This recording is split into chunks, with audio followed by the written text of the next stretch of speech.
Boa noite, bem-vindos à Central Tejo, onde nos reunimos para este Fronteiras 21. Esta noite falamos sobre a importância da China no mundo. É um desafio ou é uma ameaça? Em menos de meio século, 800 milhões de chineses saíram da pobreza extrema. Um país que praticamente não tinha voz é hoje determinante na agenda internacional. Só ainda não a decide. A explosão de uma economia que multiplica o seu PIB 40 vezes em 4 décadas foi o hábil aproveitamento da globalização. Mas a China já não é só um modelo de mão de obra barata e de produção poluente. Está nas indústrias do futuro. E o futuro de grande parte da economia mundial é determinado por este novo ator. A pandemia e o corte da cadeia de distribuição fez o mundo perceber onde estava de facto a fábrica. Ainda hoje se pagam as ondas de choque e Portugal é um exemplo disso.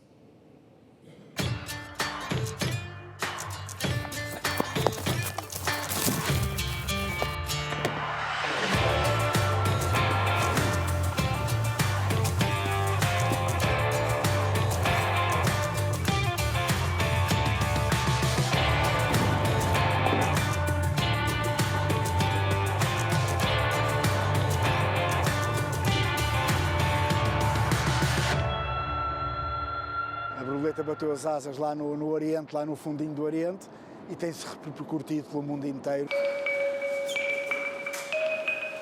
Foi o efeito borboleta aplicado à economia global, a teoria do caos a mostrar que se a China trava, o mundo todo abranda. Os fretes multiplicaram por 5, 6, 7, 8, 9, 10 vezes, porque não havia disponibilidade nem de contentores, nem de espaço nos navios. A pandemia interrompeu as redes de distribuição com o Oriente. A China ficou mais longe e mais cara. A rota de referência por mar entre Xangai e Roterdão teve aumentos de preço a rondar os 600%. Não podemos continuar dependentes desta forma. Antes nós falávamos isto em questões políticas, hoje em dia não é só questão política, é também uma questão de estratégia económica e todo o Ocidente não pode ficar refém. O seu consumo não pode ficar refém de um produtor que não controla e não domina. Bastaram poucos meses de acesso limitado da China às vias exportadoras para o preço das matérias-primas encarecer de forma global e destapar a dependência do que chega do outro lado do mundo. Vem tudo fora. O estanho, o cobre, o zinco. Nós tivemos aumento de algumas matérias-primas este ano na ordem dos 60% a 70%. E está previsto para o próximo ano, nos contratos que estão a ser negociados, aumentos na casa dos 80% a 90% nas matérias-primas. Esta fábrica em Valdecâmara produz embalagens metálicas. A opção estratégica dos últimos anos tem sido encurtar as cadeias de abastecimento, mesmo que isso signifique pagar mais, para evitar o principal exportador. A China representava apenas, cerca de 20 anos atrás, 10, 15% da produção mundial e neste momento representa cerca de 56% da produção mundial. Fomos abdicando, em nome da desindustrialização e da descarbonização, de produzir as matérias-primas de que precisávamos. E, portanto, agora estamos a ficar dependentes de outras paragens, nomeadamente da China. Conhecida como a fábrica do mundo, é quando se olha para casos concretos que se entende o lugar que ocupa. Estamos a falar de cerca de 90% dos brinquedos produzidos no mundo. A China é produtora de 85% do magnésio, que é aquilo que produz o alumínio. A Europa, habituada a procurar os preços mais baixos do outro lado do mundo, ocupa-se agora de outras contas. Nós percebemos que um contentor de brinquedos leva mais ou menos 40 mil euros, que antes, com o preço do contentor, custava 42, 43 mil euros, hoje passa a custar entre 55 e 60 mil euros. Em Loures, a opção nesta fábrica de brinquedos é depender quase exclusivamente da Europa, até porque a China sozinha pode não conseguir assegurar as prendas de Natal. Mas há setores mais críticos, como a construção, com obras atrasadas por todo o país, por falta de matéria-prima vinda da China. Subidas abruptas, que é o caso do barão, do alumínio e do cobre, que tem aumentos superiores a 50% nos últimos 12 meses. A escassez de matéria-prima e a falta de microchips têm afetado também a produção de carros em Portugal, mas o setor automóvel depende da China para muito mais do que peças. China deu um salto tecnológico muito significativo, por exemplo, no setor automóvel, quer de construtores locais, quer de construtores europeus, americanos, que estão com fábricas na China, com todo também o know-how que trouxeram das suas empresas, não é? A globalização, à boleia de mão de obra barata, transferiu grande parte da produção para o Oriente. A China capitalizou a decisão e, em pouco tempo, deixou de ser apenas a fábrica dos preços baixos. Em primeiro lugar, há como que uma surpresa da rapidez com que a China não só se industrializou, como ascendeu nas cadeias de valor e se dirigiu claramente para atividades e tecnologias que são hoje tecnologias do futuro. Mudou muito em pouco tempo, virou-se para o mundo e para os setores estratégicos. Em Portugal, as empresas chinesas entraram nas telecomunicações, na energia, na saúde, no setor da banca e dos seguros. A China não esconde o grande objetivo: chegar à primeira economia do mundo. Criar um espaço sinocêntrico, onde não há grandes atores, exceto os russos, e vou tentar organizar a partir daí um espaço onde, na prática, todas as regras, toda a moeda, os financiamentos passem a ser no futuro controlados pela própria China. É a rota da seda do século XXI. A China à procura de mercados para exportar tecnologia de ponta e aproximar-se de parceiros estratégicos. Falhar neste objetivo tem riscos demasiado grandes. Pegar no grande complexo que constrói as infraestruturas dentro da China, que já estão hoje num patamar muito mais evoluído, e dizer se nós não temos mercados externos para pôr esta gente a trabalhar, pode-nos colapsar o investimento no setor de bens de consumo e o investimento no setor de bens de equipamento. Então estamos acabados. Estamos acabados, quer dizer, estamos no Japão da década de 90. Desde 1978, o PIB da China aumentou 40 vezes, mas os sinais de abrandamento da economia são agora evidentes e ameaçam inverter a era de ouro do dragão asiático. Xi Jinping parece estar a preparar-se para todos os cenários e já abriu a porta a ficar no poder de forma vitalícia. O presidente tem uma visão única para o país. Defende que só o socialismo pode salvar a China. Neste debate são convidados do Fronteiras 21 a professora de Estudos Asiáticos Raquel Vaz Pinto, o professor de Geopolítica Heitor Barras Romana, o professor de Desenvolvimento Global Luís Má e o antigo jornalista e correspondente da agência Lusa na China, António Queiro. Muito boa noite aos quatro. Professora, comece por si. E no decorrer desta peça ouvimos Félix Ribeiro falar nas várias ambições da China. De facto, a forma como este país se tornou indispensável no funcionamento do sistema internacional é só um reflexo da sua economia e da sua pujança económica ou esconde outros objetivos e outras ambições? Bem, antes de mais, boa noite a todos. É com muito gosto que estou aqui com este distinto painel. A China é de facto um desafio tremendo. A peça mostra muito bem como todo este salto económico tem sido impressionante, mas eu gostaria de talvez fazer aqui a ponte com a China, e a palavra eu penso que é importante. A China regressa a um lugar no mundo, ou seja, a China tem uma história riquíssima, uma história forte, uma história que, obviamente, por ser tão longa, tem altos e baixos, e depois de uma fase em que a China esteve completamente na modo baixo, o século da humilhação, as influências, uma presença estrangeira humilhante, a China regressou a esse lugar que, ao longo dos séculos, está mais habituada, que é o de estar no centro das decisões. Aqui a diferença grande é que estamos a falar do mundo como um todo e não apenas de um mundo sinocêntrico. Mas esta convicção é muito importante para nós percebermos a China de hoje. Há uma convicção da elite chinesa. Basta olharmos para Xi Jinping e a forma imperial, como ele se move, como ele fala, para percebermos que estamos a falar de um país e de um partido que se reconciliou com a história da China e que se assume como uma última fase, ou a fase na lógica do partido, evidentemente, mais reforçada, e neste sentido a China tem ambições mundiais como qualquer outra grande potência. Professor, Raquel Vaz Pinto dizia-nos que a China fez as pazes com a sua história, se reconciliou com a sua história. Tem contas a acertar com o mundo ou não? Muito boa noite, muito obrigado, Ana Lourenço, pelo convite e cumprimentar os colegas de painel, é sempre um gosto revê-los.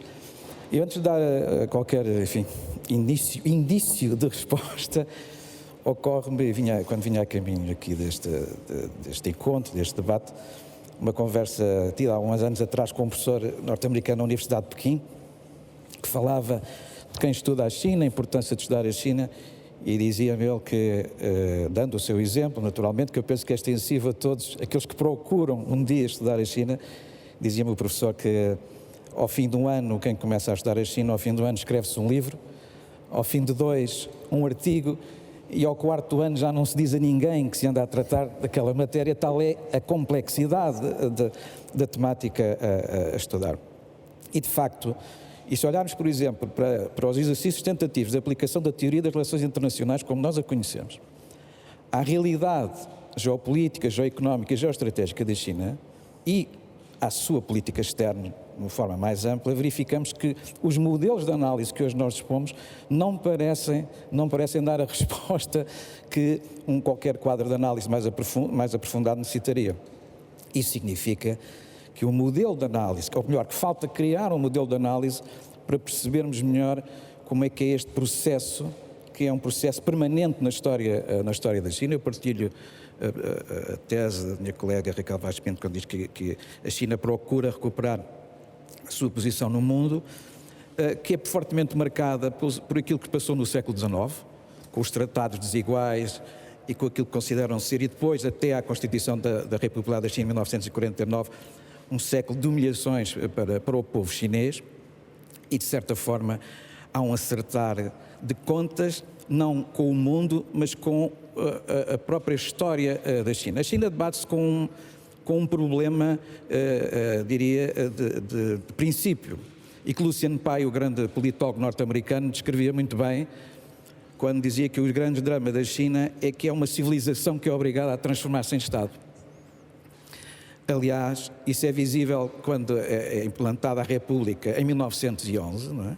E pela primeira vez, segundo enfim os estudos existem, pela primeira vez a República, tornou-se República da China, teve um Ministério dos Negócios Estrangeiros, porque antes tinha um Ministro dos Ritos, que era o Ministro responsável pelas relações com os súbditos. Essa perspectiva civilizacional manteve-se ainda se mantém de certa forma sob o conceito de Império do Meio, sim, mas manteve-se muito, muito presente.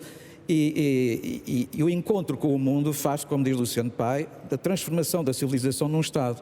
Tenho para mim, se me é permitido também ter voz própria destas matérias, que um dos problemas que se colocam, dos dilemas das relações com os Estados Unidos, tem a ver com o facto de, por outro lado, os Estados Unidos ser um Estado que descobre a sua vocação como civilização. E o choque entre uma civilização que é obrigada a ser Estado pela ordem internacional e um Estado que se quer transformar em civilização, mercê da sua ideologia globalizante, talvez isso justifique o choque, aparente choque entre os dois poderes. A China, enquanto que os Estados Unidos é um poder sistémico, isto é, não se limita a condicionar a agenda do sistema internacional, ele põe as suas condições ao funcionamento da agenda internacional, a China ainda não consegue desenvolver, diria, esse processo. Na minha perspectiva, o que a China é, o resultado do ajuste com o mundo, é hoje um poder estrutural. Aplicando aqui a teoria com cara aos teóricos da economia internacional, de Susan Strange, é um poder estrutural na medida em que usa a economia como uma variável da afirmação do seu poder. Uma variável da afirmação do poder enquanto partido, enquanto Estado-partido e partido-Estado na ótica interna, mas também usa sobretudo na ordem externa, no plano regional e no plano global. qual é, diria, o método que a China está a utilizar para recuperar essa sua posição? Bem, é o método de um recurso, o método de uma ideologia funcional que tem no socialismo com características chinesas uma das suas principais expressões, não única, complementada por aquilo que podemos designar por uma tecnocracia ou um tecnonacionalismo que sustenta, de certa forma, algum vazio ideológico que o processo de transformação colocou à China nos últimos 40, 50 anos. Mas seja como for, a China deixou de ser um desafiador, deixou de ser um challenger, passou a ser um elemento ativo no sistema internacional. Eu ainda vou gostar de ouvir a vossa opinião sobre o papel que cabe concretamente a Xi Jinping, se ele é uma peça e se é face do Partido Comunista Chinês ou se ele é muito para além disso. Mas deixa-me ouvir a opinião do António Queiro, que foi testemunha deste processo de que estamos a falar e que tem a visão de dentro. Boa noite, muito obrigado pelo convite. Cumprimento aqui os meus parceiros de painel, com muito gosto. Eu devo dizer que eu acho que, no fundo, estamos ainda todos atordoados com este fenómeno. Isto é, a ascensão da China é um fenómeno que nunca se viu no mundo. Houve grandes milagres económicos na Ásia, a começar pelo próprio Japão. Há um livro o Diário do antigo ministro português dos Negócios Estrangeiros, Franco Nogueira, que chegou a Tóquio em 46. O Japão era só ruínas e mais ruínas, depois foi aquele milagre que nós vimos, mas nada se parece com a dimensão da China. Eu, quando cheguei à China em janeiro de 1991, quase ninguém tinha carro, ninguém tinha passaporte. Para apanhar o comboio no Ano Novo Lunar, que era a grande festa que reunia as famílias chinesas, as pessoas iam aos montes, mas montes em termos chineses são muitos milhares, fazer bicha para a porta da estação de Pequim, para arranjar uma senha para comprar bilhete e depois, quando finalmente conseguiu entrar no comboio, entravam muitos pela janela.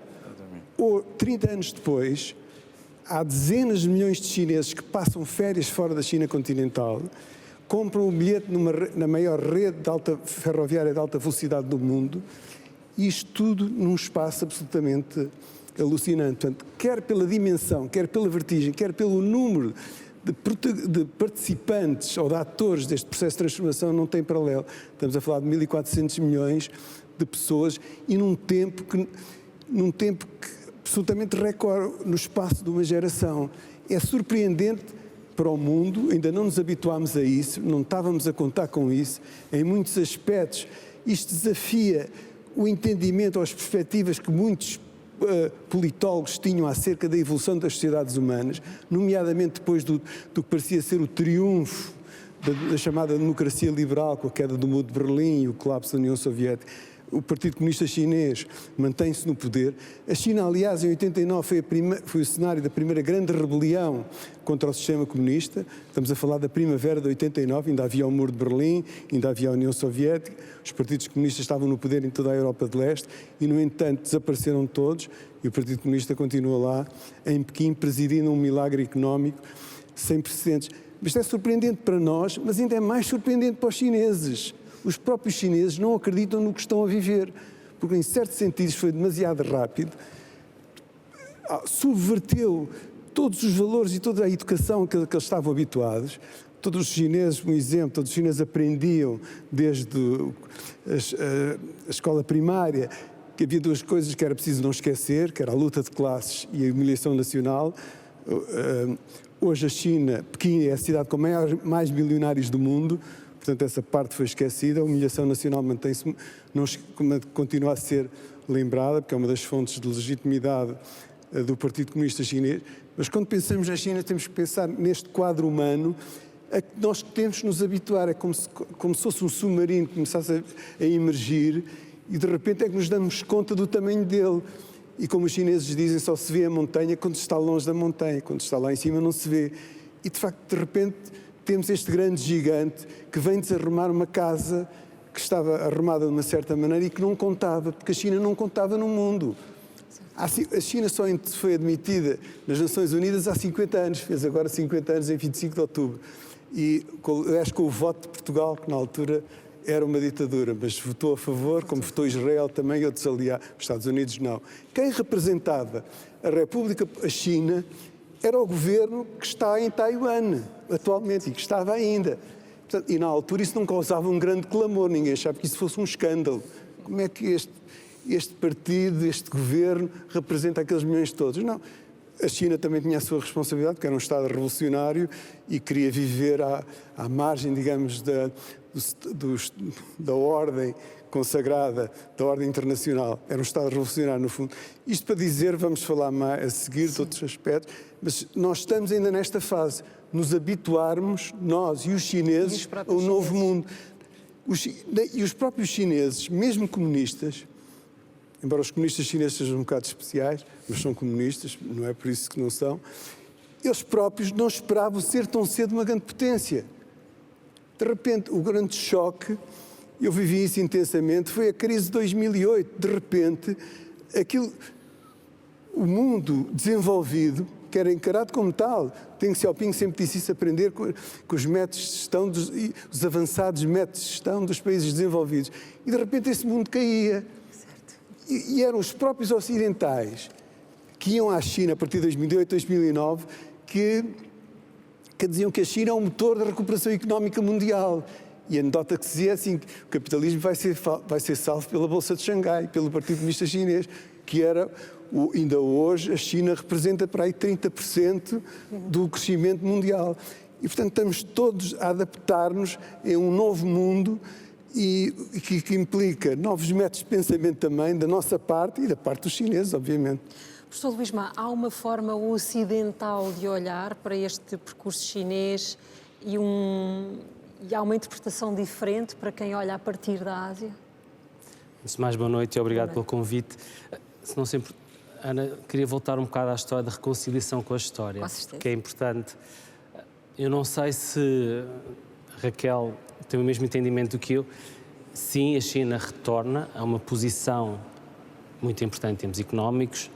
Até 1820 a China era a grande potência económica mundial, a Ásia era o centro da economia internacional. Depois temos o século de humilhação e que dura, vamos dizer, até 1949, até no fundo a fundação da República da China. Mao, a preocupação, sem dúvida, do Partido Comunista Chinês nessa altura é manter a soberania, garantir a segurança do país, o desenvolvimento, a modernização. Mas tudo isso, de certa maneira, falha, porque as opções políticas e económicas do momento falharam. Temos a Revolução Cultural, o grande salto em frente, mesmo a relação com a União Soviética não ajudou a China a desenvolver-se. Quando entra Deng Xiaoping, e temos uma opção da liderança chinesa, claramente, para nós sairmos desta vulnerabilidade, ou seja, entre 49 e até à morte de Mao em 76 e com Deng Xiaoping a China continuava vulnerável. E para nós sairmos dessa vulnerabilidade, o que é que temos de fazer? Temos que entrar numa ordem que não é a nossa. É por isso que eu não sei se estamos reconciliados com a história. A China cresce, desenvolve-se, adapta-se dentro de uma ordem que não foi ela que criou. Portanto, ela aceita relacionar-se com os Estados Unidos, com a União Europeia, com o Japão, porque é aí que está o capital, é aí que estão os recursos, é aí que está a tecnologia para se envolver. Mas é uma ordem que não é a dela. O que nós estamos a assistir hoje em dia, e se calhar iremos falar um pouco mais sobre isso, será que a China consegue mudar esta ordem de acordo com como ela gostaria que fosse ou não? Tem resposta? Qual é a sua resposta para essa pergunta? A minha resposta, eu acho que não consegue. Nesta altura não tem essa capacidade. Julgo que consegue talvez, ou pelo menos está a tentar, de uma forma muito mais regionalizada. A China claramente tem, isso também tem a ver com a sua história, não é? Quando eu dizia 1820, a ordem regional onde a China era o centro era a asiática. E, no fundo, se a China quer ou não novamente estar no centro da Ásia, eu julgo que quer estar, mas vai ser uma guerra, uma batalha difícil, porque a Ásia, hoje em dia, não é a Ásia de 1820. Portanto, é muito diferente. Eu acho que nós temos, quando olhamos, e agora pegando na pergunta da Ana, quando nós olhamos para a China a partir de Portugal tendemos a olhar com um olhar ocidental, natural, não é? Estamos aqui.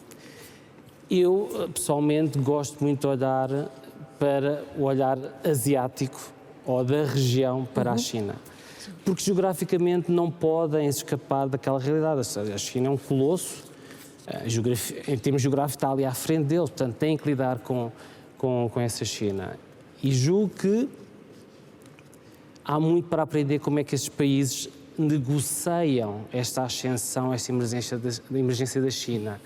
É um lugar mais natural dentro da região do que é visto daqui? Sim, sim. Eu julgo que muitas vezes, eu sinto que às vezes estou a ler notícias na Europa, nos Estados Unidos, sou quase a sinofobia e sinto que é um olhar muito ocidentalizado e incapaz, talvez, de perceber toda esta transformação que está a acontecer na China. Mas nós temos que olhar sempre para a transformação da China olhando para a transformação da Ásia. Eu não consigo olhar para a China sem olhar para a região. Para mim é muito difícil porque a China é o que é hoje em dia graças à região, acima de tudo.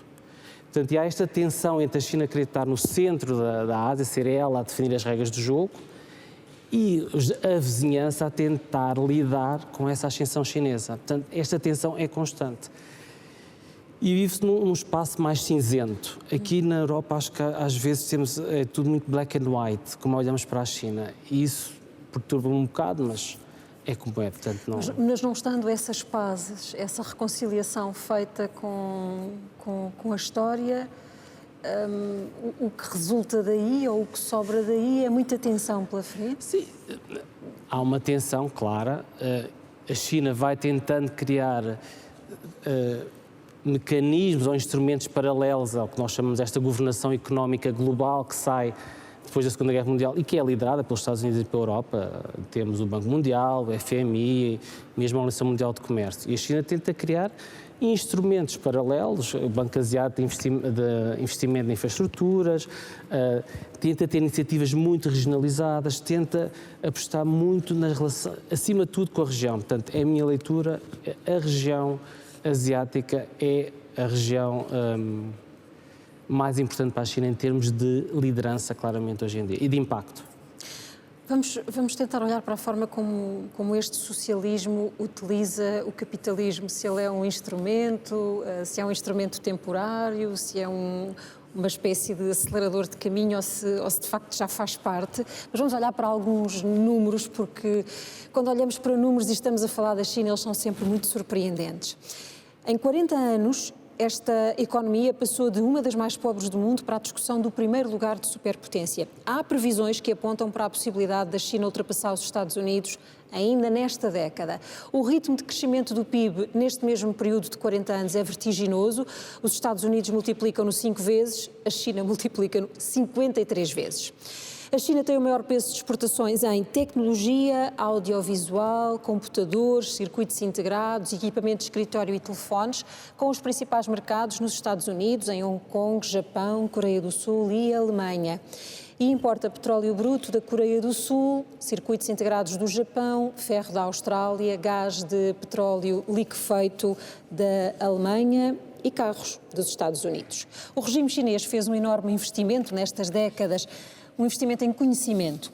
Há universidades no topo dos rankings mundiais e dentro de 3 anos quase duplica o número de doutoramentos dos Estados Unidos em áreas STEM. A indústria de guerra é também um dos pontos fortes desta superpotência. É o país com o segundo maior esforço financeiro militar. Tem o maior número de submarinos, é o terceiro com mais contratorpedeiros e a Força Aérea chinesa tem o maior número de aviões de missões especiais. Professor Heitor, quando olhamos para todos estes dados, estes instrumentos servem exatamente para quê? Bem, esta potência é capaz de quê neste momento? A China utiliza todo o seu potencial para, cumprindo aquilo que é a estratégia definida há mais de 40 anos, recuperar o prestígio na ordem internacional, que nós já abordámos, desenvolver a nação chinesa e contribuir para a harmonia e para a estabilidade do sistema internacional. E parei aqui contribuir para a estabilidade, para a harmonia e estabilidade do sistema internacional, que é, aliás, um dos slogans do pensamento, do novo pensamento atribuído a Xi Jinping para a próxima era, não é? O socialismo com características chinesas numa próxima era, que é o pensamento estrutural de Xi Jinping, na sequência de outros pensamentos, desde Deng Xiaoping, Jiang Zemin e o Jintao. Será interessante perceber, em termos de análise narrativa, a evolução das marcas que cada um deixa na história do partido até chegarmos ao presente, desde há 40 anos. Mas a propósito do esforço militar chinês, que surge muitas vezes, é evidente, trata-se de matemática sensível, como representando uma força capaz de desafiar o hegemon dos Estados Unidos, e apesar daqueles números, o que verificamos é que, em termos de revolução nos assuntos militares, a Revolution in Military Affairs, a China está uma década, pelo menos, atrás do que é a Revolution in Military Affairs dos Estados Unidos e até do Reino Unido. Enfim, não vamos agora entrar em detalhes, mas, por exemplo, em termos de guerra de cyber war, ou da guerra de inteligência, é assumido pela China em vários documentos, alguns deles até estão publicados, não propriamente no White Defense Papers, porque isso são publicados, mas têm outra natureza, mas é assumido o gap tecnológico que existe em termos de capacidade militar. E isso levou a uma reestruturação do modelo de organização das Forças Armadas e levou à criação até de novas estruturas dentro das Forças Armadas para preparar a China para os desafios de uma guerra tecnológica que ainda não sabe que contornos é que poderá vir a ter, mas nunca perdendo de vista que o adversário principal num confronto tecnológico, de warfare tecnológica, será sempre os Estados Unidos. A China compreendeu em 1991, fevereiro de 1991, temos a primeira guerra do Iraque, onde os Estados Unidos apresentam tecnologias de ponta aplicadas aos cenários de guerra, e a partir daí a China percebeu que se queria não necessariamente igualar os Estados Unidos, mas assumir uma posição de destaque no plano regional, fundamentalmente no plano regional, tinha que fazer um esforço de desenvolvimento tecnológico militar muito grande. E esse esforço está a ser feito. Está a ser feito também no campo da organização militar, da criação, como eu disse, de novas estruturas para fazer face àquilo que são os desafios do futuro, uma guerra de natureza espacial, por exemplo, e até num plano também de aumento de tensão regional, organizou as Forças Armadas dando-lhe maior mobilidade. Por exemplo, a estrutura militar da China estava organizada em regiões militares, neste momento está organizada em teatros de operações, constituído por unidades de reação rápida, capazes de atuar no terreno em ambiente de local wars, ou seja, em ambiente de conflitos não é de baixa intensidade, eles podem ser de média e elevada intensidade, mas geograficamente localizados, situando sempre o seu quadro, diria, de desenvolvimento militar e geoestratégico no quadro regional do que é a Ásia. As suas preocupações de segurança geram aquilo que é, enfim, conhecido como o dilema da segurança, tratado nos estudos de segurança.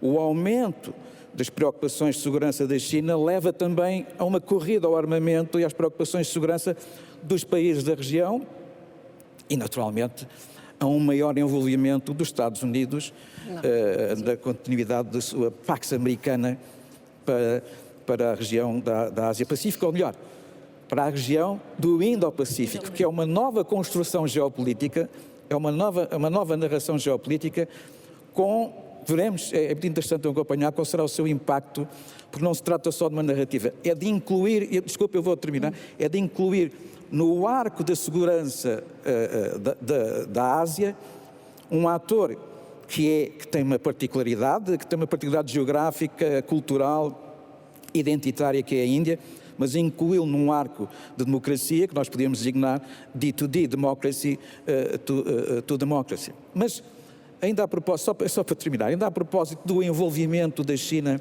e dos países da região no Beijing Consenso, numa espécie de um Beijing Consenso. Já Okay. Já lá vamos, porque esse aspecto é também importante. Deixe-me só tentar... Vamos falar um bocadinho sobre Xi Jinping, professora, e sobre, neste contexto, um líder que é muito mais assertivo, muito mais duro do que os perfis anteriores. Eu penso que isso tem a ver com, é verdade, e a própria forma de atuar. Xi Jinping acaba por beneficiar de todo este sucesso, de todos estes avanços que foram feitos nas últimas décadas. É isso que o legitima também? É isso que o legitima enquanto líder do Partido Comunista da China. E aqui, voltando à questão que o Luís também destacou, da reconciliação com a história, eu penso que essa reconciliação a nível de poder é importante, mas sem dúvida que a tónica fundamental aqui tem a ver com aquilo que foi a história da República Popular da China, e nesse sentido as primeiras décadas de Mao Zedong são décadas de utopia totalitária, na qual a China esteve claramente a tentar fazer um caminho que, vamos ser suaves, não correu bem. Basta pensarmos que o grande salto em frente, que levou à grande fome, causou, e há estimativas maiores e mais pequenas, pelo menos 45 milhões de mortos. Ou seja, é esta reconciliação com a história que o Partido Comunista desta China faz. E faz esta reconciliação, num primeiro momento, de uma forma mais gradual. Basta pensar que os institutos que foram pensados para divulgar a cultura chinesa não se chamam Institutos Mao Zedong, chamam-se Institutos Confúcio, e nesse sentido Xi Jinping, e a partir, o Luís falava a questão da crise e o António, a crise económica e financeira que foi determinante. Em 2008 a China também organizou os Jogos Olímpicos e essa foi uma montra muito importante para o regime, e a partir daqui nós começamos a ouvir falar um pouco mais à frente, ainda no tempo do presidente anterior, que comparativamente com Xi Jinping, até do ponto de vista da sua forma de estar, o perfil é super discreto, portanto Xi Jinping nesse sentido faz esse contraste ainda melhor. Começámos a ouvir falar em ascensão pacífica, depois passou a desenvolvimento pacífico, portanto há também de facto essa reação. O que me parece a mim é que, se por um lado é verdade que estamos um pouco perdidos, confusos, surpreendidos, por outro lado também me parece que, por vezes, há uma tónica, na minha perspectiva, excessiva nesta ideia da excepcionalidade chinesa. Ou seja, nesta ideia de que a China, por ter uma história tão rica, pensadores estratégicos como Sun Tzu, que isso é sinónimo de acertar sempre ou de ter sempre uma boa estratégia. E isso não me parece de todo. Eu, quando olho para a China de Xi Jinping, o que eu vejo é uma grande potência com interesses vitais, interesses esses que neste momento a China já tem mais condições de os garantir, sejam económicos, sejam diplomáticos, seja em relação aos seus vizinhos, seja na projeção deste mega projeto que é a Rota da Seda marítima e terrestre, e mesmo com um papel importante na Europa e em algumas economias europeias. Portanto, é uma China que está mais presente no mundo, e isso, sem dúvida, coloca desafios, e desafios grandes, às sociedades. Desde logo, desafios também de ordem mais normativa, Ana. Ou seja, nós estamos a falar daquela que é a maior ditadura do mundo, uma ditadura sofisticada, inteligente, com uma estratégia, mas que é uma ditadura, e isso também é aqui um fator importante a nível internacional, quando estamos a falar da saúde ou da presença em muitas democracias liberais. E esse, para mim, também é um ponto importante e ao qual Xi Jinping tem mostrado de forma muito mais à vontade, e nesse sentido eu concordo com o António, ou seja, nós também estamos mais surpreendidos com esse à vontade, entre aspas, estávamos muito mal habituados em relação ao que era a China, mas essa assertividade, num primeiro momento, aliás, ela é logo sentida pelos próprios vizinhos. Aliás, este regresso dos Estados Unidos a uma maior presença na Ásia, Pacífico e agora no Indo-Pacífico, também é uma pedida, reação. também é solicitada pelos próprios países desta região que têm noção de que façam um vizinho colossal com um tamanho tão grande, precisam de outro colosso para poder fazer esse contrapeso. Esse também é aqui um fator que, para nós que estudamos as relações internacionais, é fascinante de assistir e de ver nessa outra ponta do globo que está cada vez mais presente todos os dias nas nossas casas, mesmo aqui em Portugal. Professor Luís, como é que nós explicamos o facto de todas estas democracias por todo o planeta terem permitido que a China vá chegando e controle interesses vitais porque é a China, porque são investimentos estatais? Não? Se quer o dinheiro fala mais alto. Não, queria só pegar aqui nesta questão que a Ana levantou em relação ao Xi Jinping. É importante também olharmos para o que é a China agora com Xi Jinping, por comparação, e a Raquel falou, com o período do Jintao, que foi a década perdida, vista como a década perdida da liderança chinesa. E a percepção que se tem agora com Xi Jinping, claramente, é que, e também nós temos de ter um bocado de cuidado, se calhar, olhar para o PC chinês como sendo algo assim monolítico, como se não houvesse várias fações, vários grupos de interesses dentro do Partido Comunista, porque os há. E o que parece, ou seja, triangulamos várias informações de vários locais e vários sítios, que há quase como um acordo da liderança chinesa que Xi deve assumir ele a responsabilidade de toda esta de gestão deste período da China. Ou seja, o peso cai nele e não uma liderança mais vasta. E o peso que cai sobre Xi Jinping é o peso de reformar, fortalecer o Partido Comunista Chinês, que estava, digamos assim, a passar por um período muito complicado, 2012, 2013, portanto, no final já do período de Jintao, muitos casos de corrupção, a economia numa situação complicada de sobreprodução, excesso de capacidade, uma série de problemas também sociais. E Xi aparece precisamente por ordem no assunto, mas ele é o responsável. Se isto falha, é ele que vai ser o nome a ser apontado como responsável pelo falhanço, e não o Partido Comunista Chinês como um todo. E isso torna-o mais forte. Como? E isso torna-o mais forte. Estão-lhe a dar esse poder, e eu acho que ele também tem que transparecer para fora esse poder. Portanto, ele está a ter um poder que a liderança do partido está-lhe a proporcionar para precisamente resolucionar este dilema, porque no fundo a China está num dilema agora que é que modelo económico vamos ter agora. Porque o modelo antigo apoiado na industrialização, virada para a exportação, já não está a dar resultado. Temos claramente os dados económicos que nos dizem que a China já não está a conseguir, com este modelo, dar um passo em frente. Daí que agora se fala que, aliás, a intervenção estatal é muito mais forte agora, no sentido do que falava o Heitor, do tal tecnonacionalismo. É muito mais forte agora que no passado. Porque é aí, aliás, nós vemos isso no último plano quinquenal, o 14º, que é precisamente aí que a China quer desenvolver as tais tecnologias domésticas. Essa é a necessidade que a China tem de se tornar mais autónoma, mais independente dos Estados Unidos e também das economias europeias. Agora, isto não é, como dizia a Raquel, isto não é uma exceção chinesa. Os japoneses passaram exatamente pelo mesmo processo dos anos 70 e dos anos 80, que não tinham acesso a tecnologias, eram bloqueados.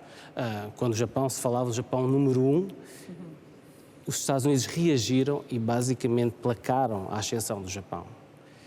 E a China aprendeu com todos estes caminhos que este país asiático, no fundo, foi o primeiro país asiático, vamos chamar o primeiro país não branco, a ascender ao topo da hierarquia da economia. Tem uma estratégia muito mais diversificada e, entre aspas, inteligente do que aquilo que foi a japonesa. Podemos olhar para a forma como a China está presente nas em diferentes partes do globo, com objetivos diferentes?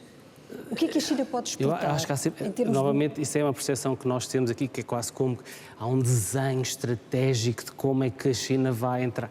Eu acho que a coisa foi mais caótica.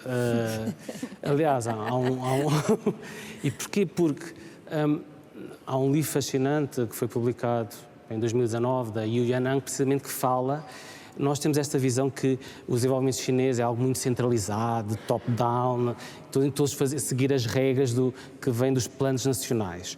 Mas não, o que de facto haver os planos nacionais é orientações gerais e depois cada região implementava de acordo com o seu contexto.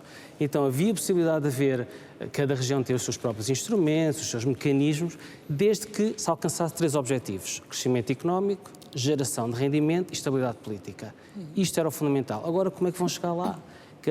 E o que nós assistimos é que, por exemplo, no caso africano, em África, muita da presença chinesa nem é do governo central, são as regiões que enviam as suas empresas, que enviam os seus trabalhadores, é algo muito descentralizado. O que Xi Jinping vem fazer agora é descentralizar tudo novamente. Ele quer fazer isso, vai conseguir, não sabemos, mas é isso que ele quer fazer agora.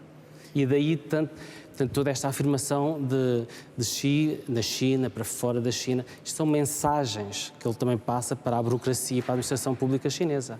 Quem manda aqui sou eu. Vamos ver o que é que vai acontecer. António, este reforço de poder de Xi Jinping pode ter que impacto social? Será um mais silencioso? Eu conheci um diplomata brasileiro que viveu muitos anos na China. Ele tinha uma definição curiosa, que era assim: o povo tem medo do Partido Comunista, mas o Partido Comunista tem medo do povo.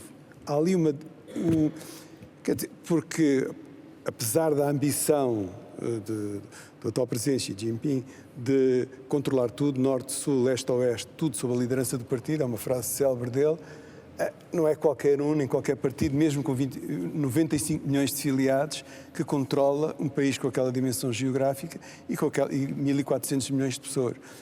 E é muito complicado. Eles agora estão a promover, aliás, na sequência desta reunião que fizeram a semana passada, quando adotaram uma nova resolução sobre questões da história, porque o passado, convém que o passado não seja totalmente imprevisível como costuma ser, portanto é bom fixá-lo. E agora o que eles acham, a grande vantagem, na imprensa chinesa já tem falado disso, a grande vantagem da China, a maior vantagem mesmo, é ter uma liderança forte. Isto é porque eles olham para o resto do mundo e veem lideranças fortes, não existe muito no mercado, e isso passa a ser um novo trunfo da China. Mas eu acho que... Mas é assim que a população...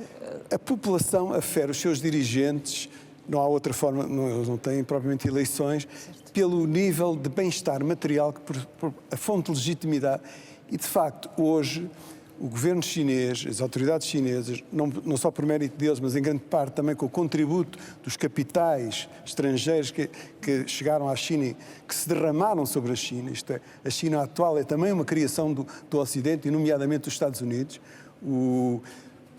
Para citar um exemplo, o Elon Musk conseguiu fazer a primeira empresa automóvel 100% de capital estrangeiro, que é a Tesla Xangai.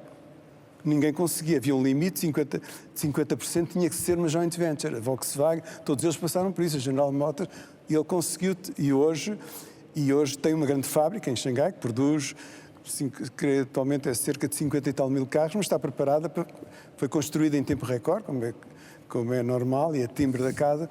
Mas isto para dizer, portanto, a China é produto disto tudo. E tem conseguido proporcionar uma constante elevação do nível de vida, um bem-estar material claro e nítido para a esmagadora maioria da população, e daí essa é uma grande fonte de estabilidade. E é isso que as pessoas esperam dos seus dirigentes. Para ver um pouco como o poder político chinês funciona, o combate à poluição era a segunda maior causa de descontentamento social, era depois da corrupção, era a poluição. Aliás, havia uma nova palavra que era apocalipse. Quer dizer, quando não se conseguia, muitas vezes quase respirar, andava toda a gente de máscara, e a visibilidade, eu da minha casa, por exemplo, vivia em frente ao Estádio dos Trabalhadores, ficava a 150 metros, havia dias que não conseguia ver o estádio. E o ar é uma coisa democrática, toda a gente, dirigentes e dirigidos, respiram o mesmo ar. E eles declararam a guerra, quer dizer, o problema era grave, e eles como declararam a guerra à pobreza, declararam a guerra à poluição. E, no certo sentido, conseguiram, ou estão a conseguir, há melhorias, nomeadamente em pequenas, grandes cidades, mas isso também é uma resposta que eles estão muito atentos, a liderança do Partido Comunista, quando às vezes se fala que a China quer dominar o mundo, eu acho que a liderança chinesa, em primeiro lugar, quer dominar o Partido Comunista, que não é fácil, são 95 milhões de pessoas, certo, com vários caciques regionais. Imagino que é o primeiro secretário de Guangdong, dirige uma província de mais de 100 milhões de habitantes. É uma pessoa que tem um poder enorme. E depois, manter a satisfação das pessoas a um nível aceitável. Uhum.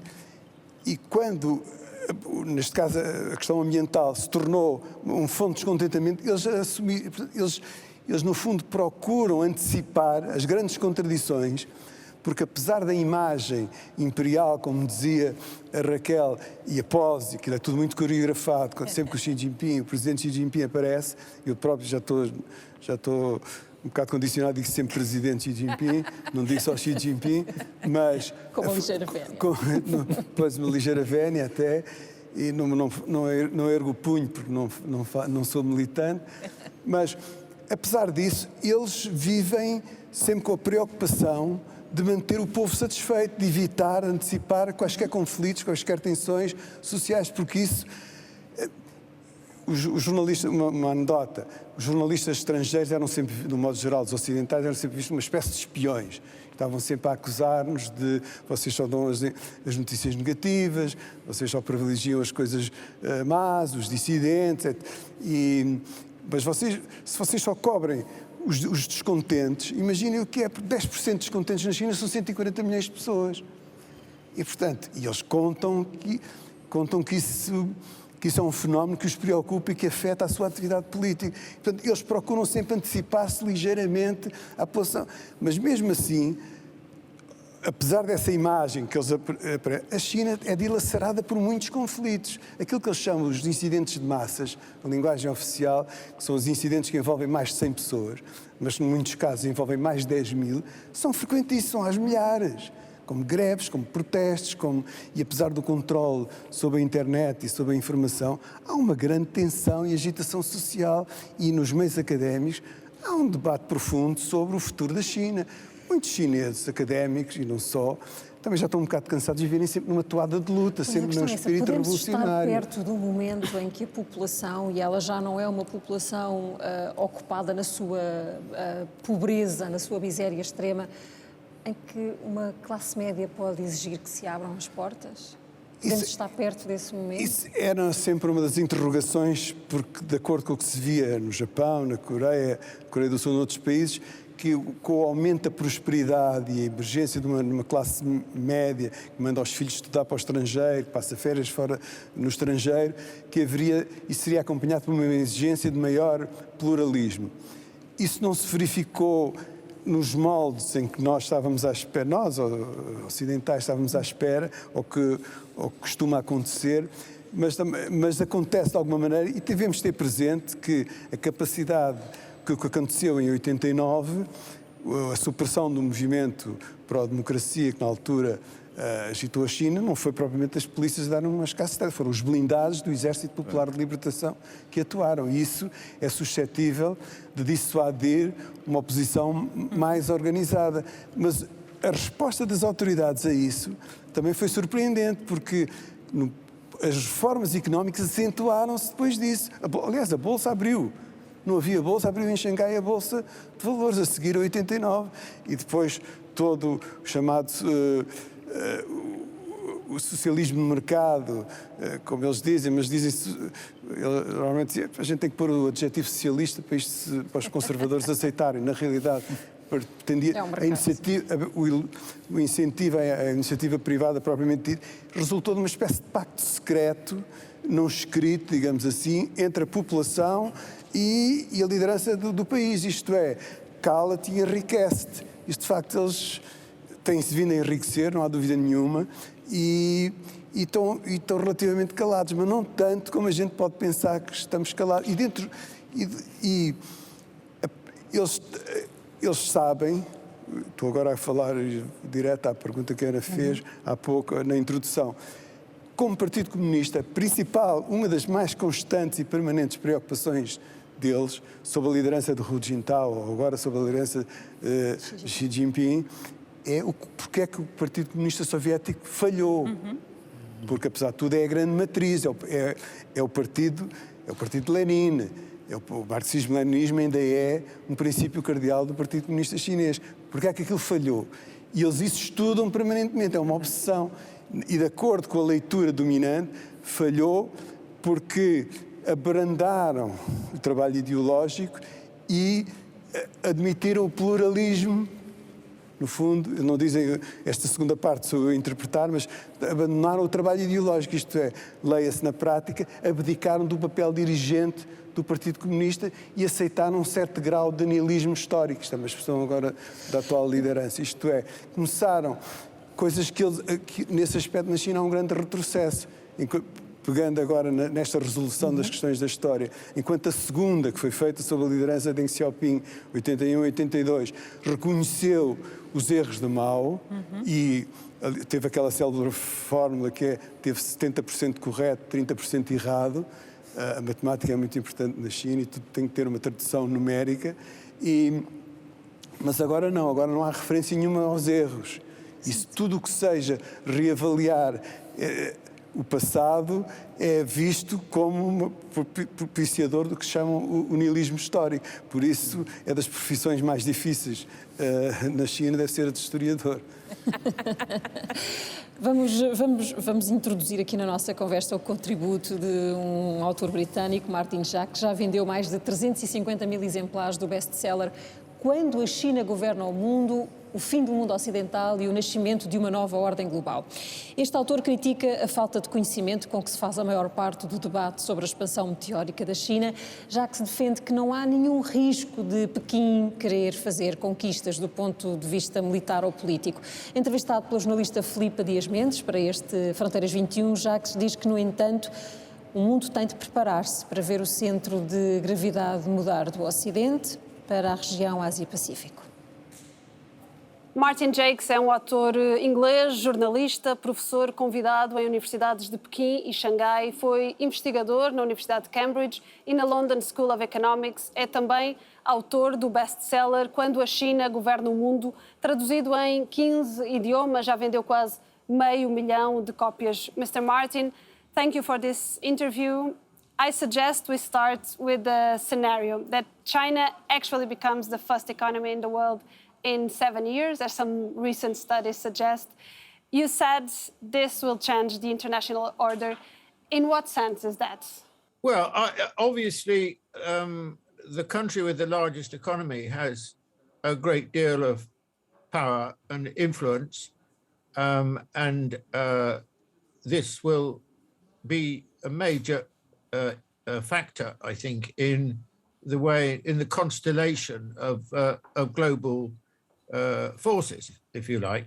And I mean, we're already well into this process anyway, as you know, because measured by GDP, primary purchasing power, China actually overtook the United States in 2014. And that might be a more important measure than the one that's going to happen around 2028. The military force is also important for a country that wants to become a superpower.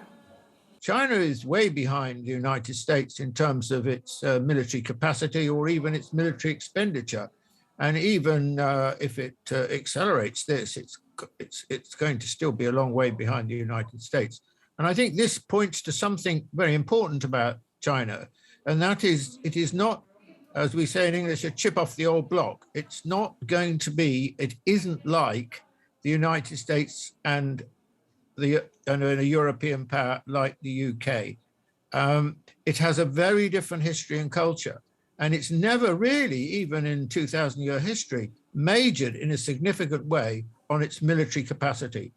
China's power has been economic and cultural rather than military. The economic growth that led to this economic position would have ever been possible if China was under a different type of regime?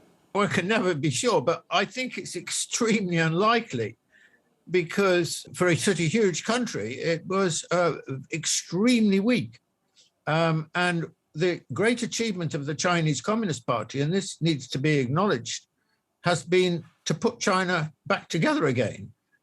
First of all, reunifying the country, expelling the Western invaders plus Japan, and reconstituting a really effective state at the heart of China, which is actually China without the state can't be China. So this is a particular historic feature of China, I think.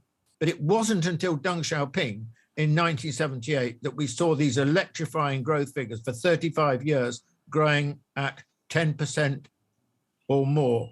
And that's when, you know, China was transformed into now a really serious global player.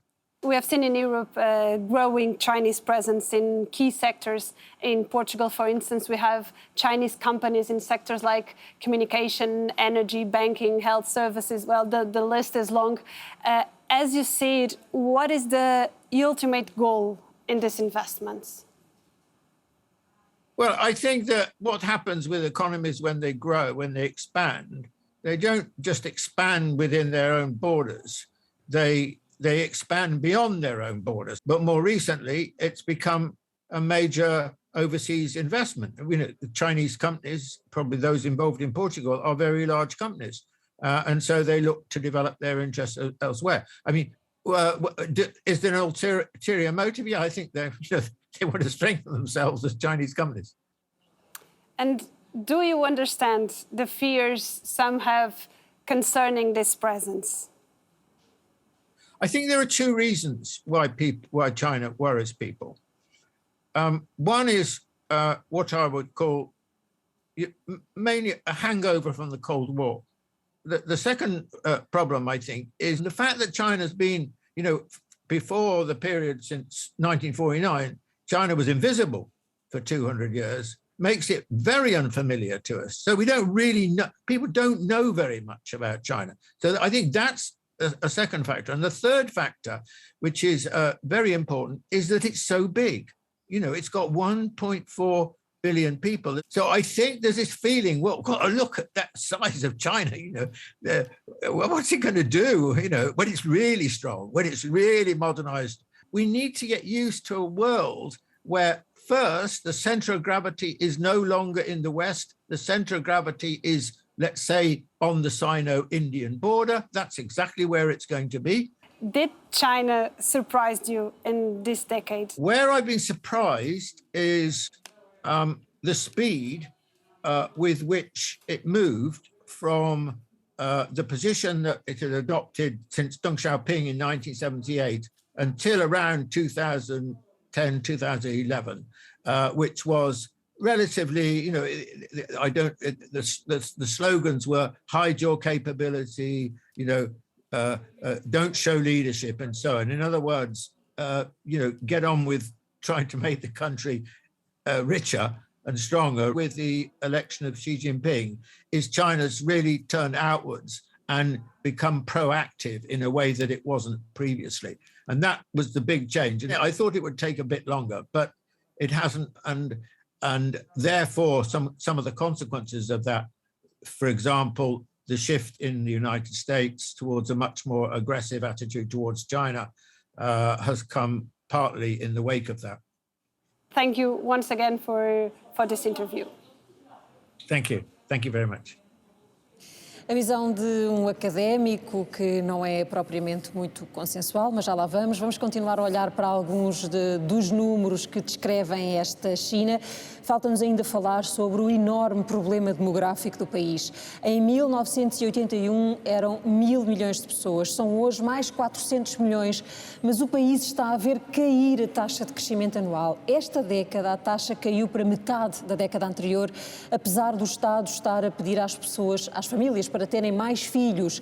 A política do filho único, que vigorou até 2016, atuou sobre a distribuição de recursos mas envelheceu a população. Há 40 anos, 88% desta população vivia em pobreza extrema. Hoje, essa taxa é de 1%. A China é o país com a maior classe média do mundo, onde se incluem as pessoas que têm rendimentos anuais entre os 15 mil e os 390 mil euros. São muitos poucos dados para tentar olhar para esta sociedade, mas há pouco falávamos num retrocesso dentro da China. E esse retrocesso em termos sociais, Raquel, está a atingir muito as mulheres também. Um papel central neste momento, porque se espera delas que ajudem a melhorar o futuro, mas elas estão especialmente maltratadas neste momento histórico. É verdade. Ana, eu só queria perguntar se nós depois vamos ter tempo para digerir estes comentários do Sr. Martins. Exatamente, está bem? Sim. Mas em termos demográficos, a peça está muito bem, ou seja, de facto a China tem um problema demográfico e aqui o retrocesso ou o acabar com a política de uma só criança é em si mesmo um reflexo disso. Do ponto de vista concreto, justamente por causa desta política de uma só criança, muitas vezes, e porque as próprias províncias tinham cotas que tinham que preencher, muitas mulheres foram forçadas a abortar, foram esterilizadas de forma forçada, e essa era uma condicionante. O que nós hoje assistimos, e este é um dos aspectos desta China que me parece que, tendo em conta as ideias que estávamos a falar de tensão social, o papel da mulher, ou seja, nós hoje temos famílias nos quais o marido, a mulher têm ambos uma carreira, trabalham, e aquilo que hoje começamos a ver é alguns movimentos de cariz, eu nem diria feminista, mas de cariz de maior igualdade em matéria de acesso e de oportunidades, que têm vindo a ser reprimidos, têm vindo a ser rechaçados pelas autoridades. Aliás, recentemente há este caso de uma tenista que, aliás, veio a público dizer que tinha sido vítima de uma agressão sexual e depois todo um conjunto de fatores, e aquilo que agora autores, por exemplo, como Leta Hong Fincher, que tem um livro fabuloso sobre o que é isto de ser feminista na China, e que diz que aquilo que agora vai ser exigido de forma tácita, em alguns casos de forma mais direta, uma pressão social muito grande por parte do Estado, é que as mulheres, as famílias, os casais, tenham mais filhos. E aqui essa relação vai levar, eu diria, aliás, a resposta das famílias chinesas até aqui não é de todo ao encontro daquilo que é pedido pelas autoridades centrais, nem por sombras, ou seja, nós temos muitas mulheres no mercado de trabalho, muitas mulheres que querem decidir o seu rumo, muitas mulheres que não querem casar.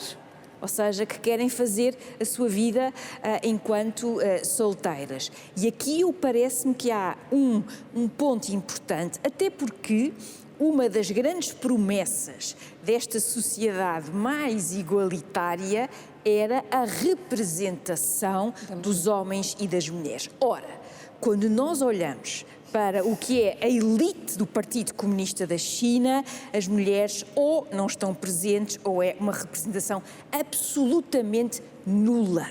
Ou seja, a mulher politicamente não existe do ponto de vista da elite. Esse é um ponto. E, portanto, aqui podemos, de facto, usar aquela expressão de uma sociedade completamente patriarcal. Ponto. Certo.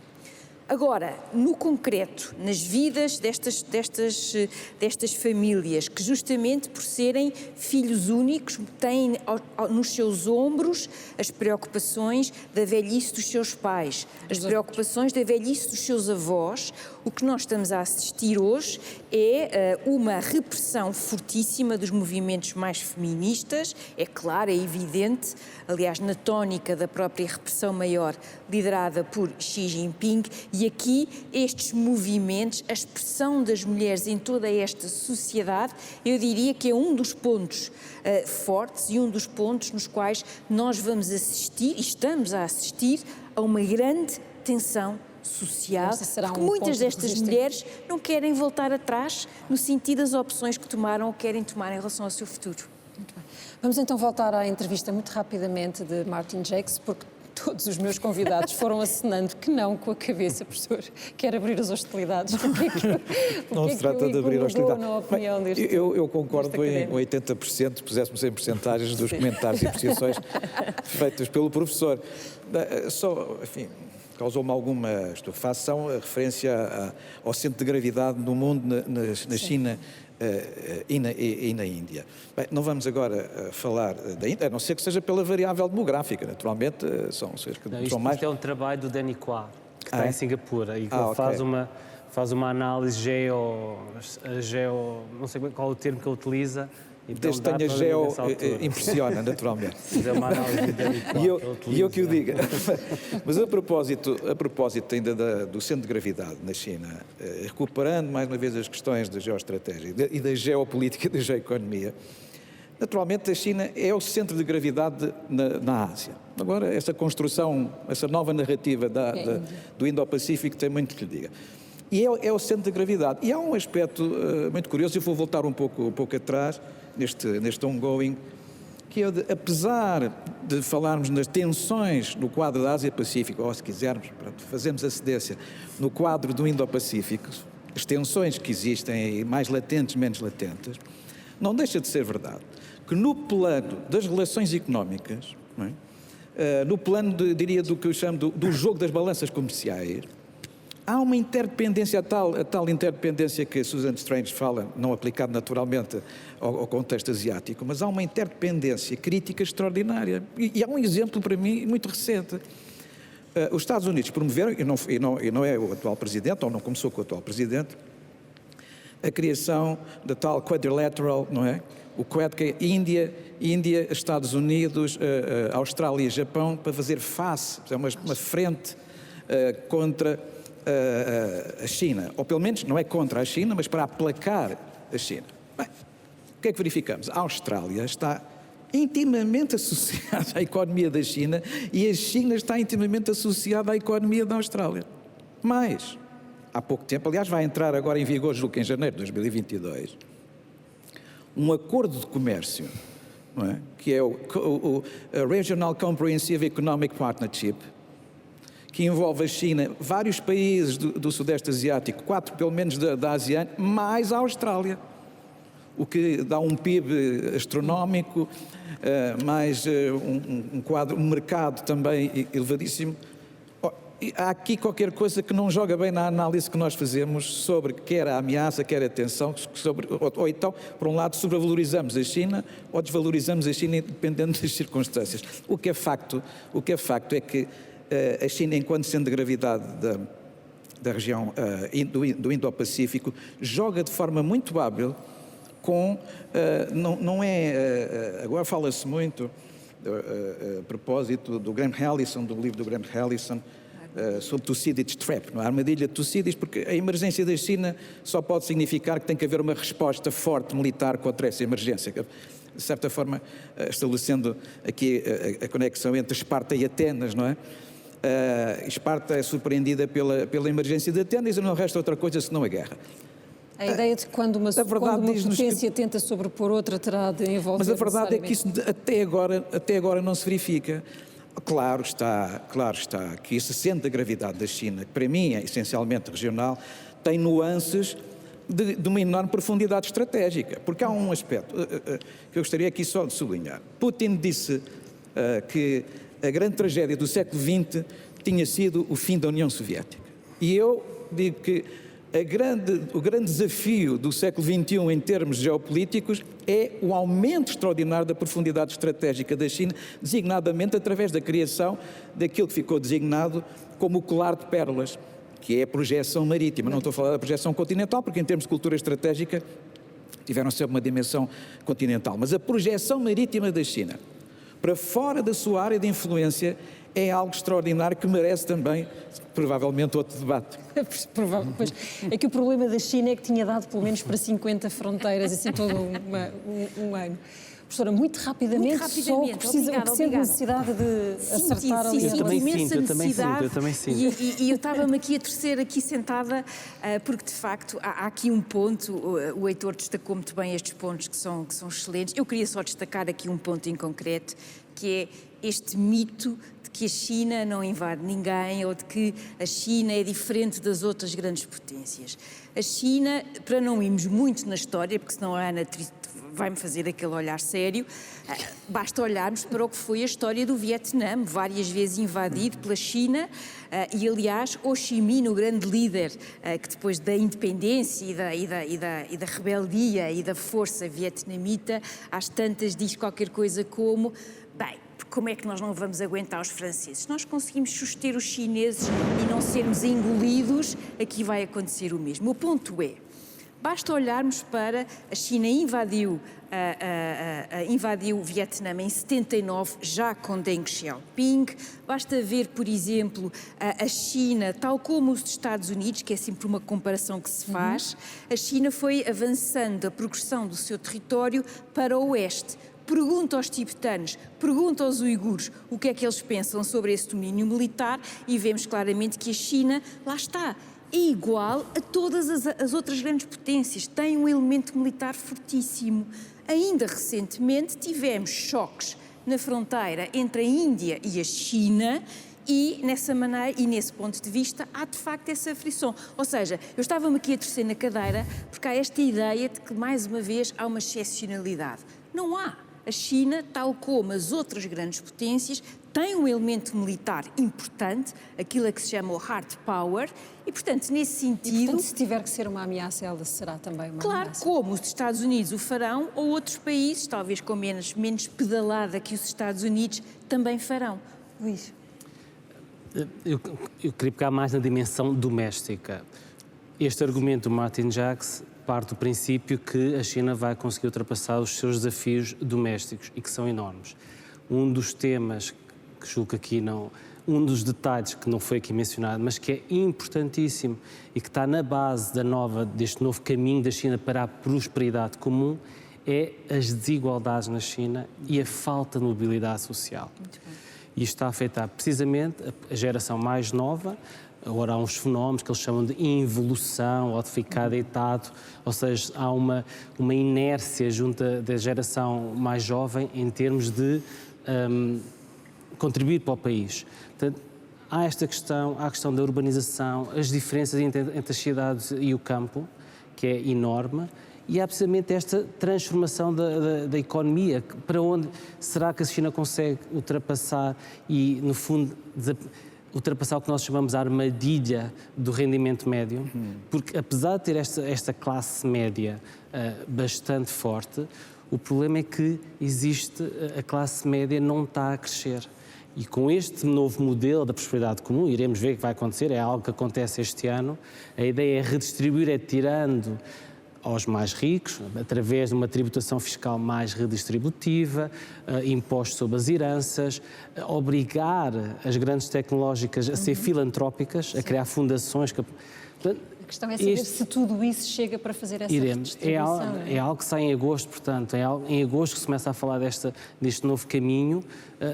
Nós não sabemos o que é que isto vai dar, portanto, teremos que esperar novamente nos próximos meses. É que esta classe média, ela é descrita nos números como uma coisa que vai desde os 15 mil euros de rendimento aos 390 mil euros. Portanto, percebemos bem a diferença de pessoas que há neste grupo e a diferença de oportunidades a que têm acesso. E isto tem a ver também com a educação. Aliás, o primeiro-ministro chinês disse, foi há 2 anos, há 1 ano, que, claro que houve esta queda fortíssima da pobreza extrema, mas aqueles que estão acima do patamar da pobreza são para aí cerca de 600 milhões que ganham 120 euros por mês. São 600 milhões, portanto, ainda há uma grande margem, um grande caminho para ser feito em termos de, no fundo, distribuir esta prosperidade pela população chinesa. Porque o modelo aceita tranquilamente que haverá um grosso a que se chama classe média, mas há nos extremos um grupo de gente muito rica e ainda praticamente na miséria. A questão é como é que se expande realmente esta classe média. E aí tem sido muito focalizado nas cidades, até que ponto é que as cidades que eles chamam de segundo nível, terceiro nível, conseguem chegar a este nível de desenvolvimento. Porque, de facto, Xangai, Pequim estão ao mesmo nível que, se calhar, Paris e Nova Iorque, portanto, mas porque a China ainda, o desenvolvimento existe nas cidades, ponto. Isso tem sido muito focalizado no espaço urbano, sem dúvida. Como é que a classe média chinesa, Fernando, pode reagir se houver, de facto, aqui sistematicamente, consistentemente, uma quebra de rendimentos?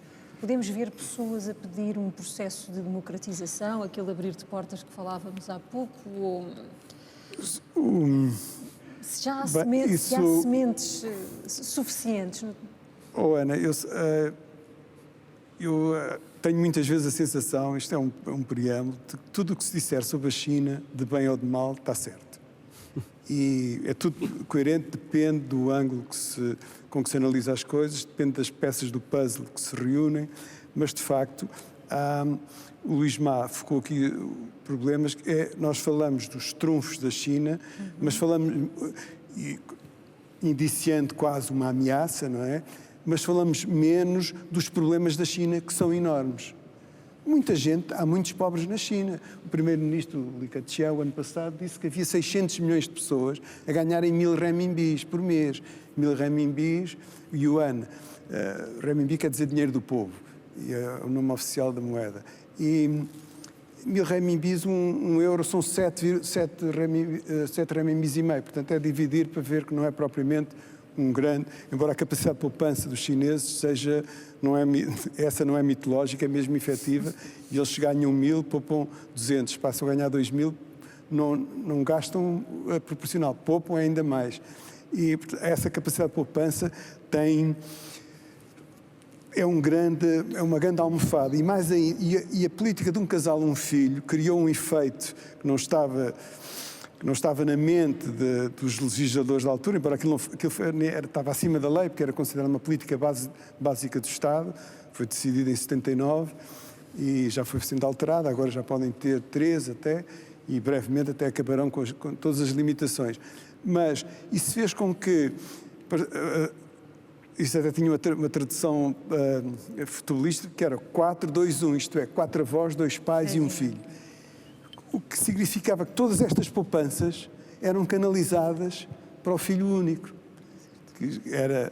que era visto na sociedade chinesa, estamos a falar de mais de 100 milhões de filhos únicos que há na China, e que são os pequenos imperadores, Xiao Huangdi, como eles dizem, porque é que há tanta gente, tantos jovens chineses a estudar no estrangeiro, e é caro. Nos Estados Unidos, onde há mais, 300 e tal mil.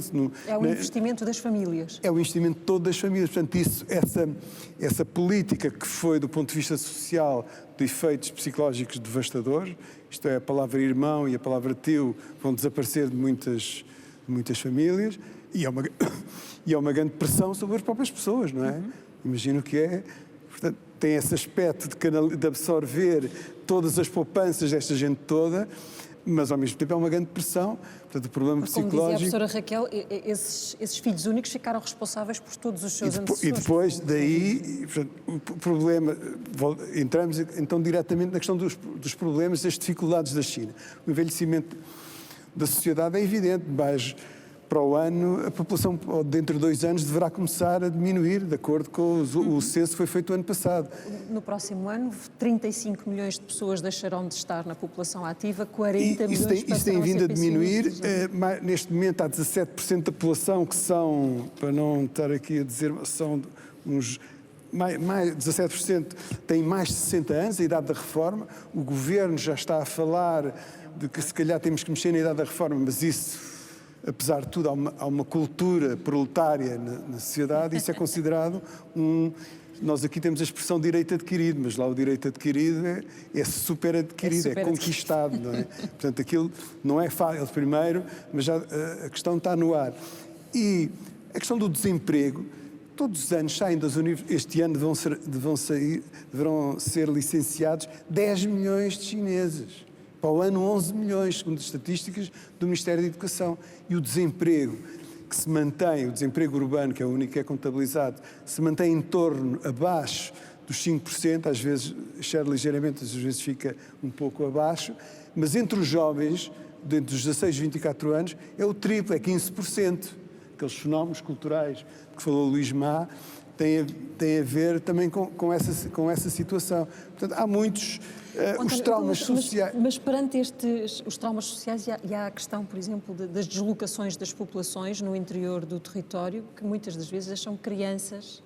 Os trabalhadores migrantes, estima-se que sejam cerca de 250 milhões, portanto, que deixam os filhos entregues com os avós e que vêm para as cidades, mas muitos também acabam por se radicar das cidades. Há 20 anos, a população urbana da China não chegava a 40%. Hoje, excede os 60%. Isto significa números... eu sei que é um bocado maçador isto dos números, mas para as pessoas poderem visualizar, significa que todos os anos, em média, há cerca de 15 milhões de pessoas que se instalam nas cidades. Com o que isto tem de... Os filmes do Jia Zhangke mostram bem isso. Este desencontro, esta tensão, esta improvisação, experimentação da vida. António, eu tenho um número péssimo para apresentar, que é 2 minutos até ao fim do nosso programa, que aproveito para perguntar como é que, perante este quadro de dificuldades, de tensões sociais e de problemas graves para resolver, não há uma curiosidade de vir ver o que está cá fora? Há a convicção de que, apesar de tudo, aquele é o melhor lugar do mundo para estar? Não.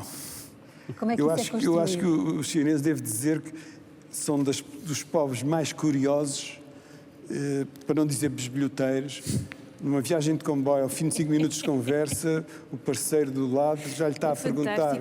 É uma descrição fantástica, já lhe está a perguntar António, quanto é que você ganha, o que é que faz a sua mulher, quantas divisões tem a sua casa... Bem, o quanto é que ganha é logo à cabeça, quer dizer, que é uma coisa que daqui não diz a quase a ninguém, não é? E, portanto, eles são muito curiosos, como é que nós vivemos, E, aliás, as viagens, e eles... Embora os chineses andem muito em grupo, eles são extremamente observadores e curiosos como é que as coisas funcionam. E, por exemplo, a importância da questão ambiental tornou-se mais aguda e pressionou o próprio governo, porque ao viajarem para a França, para Portugal, para a Europa, enfim, para os outros países, percebem que a poluição não é uma consequência inevitável do desenvolvimento, tal como a preservação do património cultural. Na China a tradição era destruir para depois construir outra vez. E isso...